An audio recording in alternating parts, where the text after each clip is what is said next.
I'm dyslexic. I had a terrible, terrible time learning how to read. And, I was born in a state, Vermont, long enough ago so that we had no special education, no IEPs.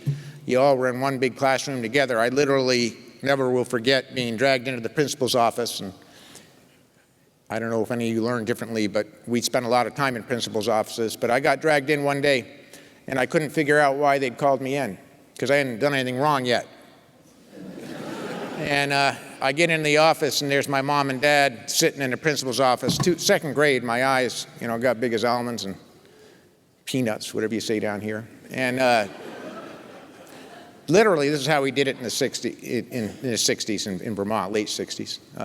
The principal turned to my parents as if I wasn't sitting in a chair, and they said, "We don't know what's wrong with Peter. He's not going to go to college. He's not going to have a professional career. And we can't figure it out, but we'll do the best that we can." And then they sent me back to class. And that was a great day. And I had a teacher who several weeks came up to me, and I'll never forget this. And she said, she's passed away since, but she said, "Peter, if you'd be willing to come home with me after school, I'd like to teach you how to read. Would you be willing to do that?" And I said, "Claire, you bet I would." And she literally would, after school, load me into her Willie's Jeep. She lived in a log cabin on Windmill Hill Road in Westminster, West Vermont. And I know I'm old, but not everybody lived in log cabins when I was a kid. I want you to know that, but she and her husband did.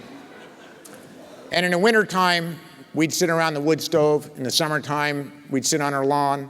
She took a year. She taught me how to read. And, it really helps if you're a governor to be able to read. Now, I know if you look around the country, you might wonder whether some of them can, but we can and we do.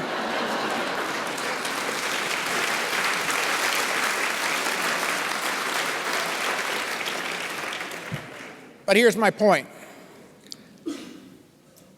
That teacher was the light for me.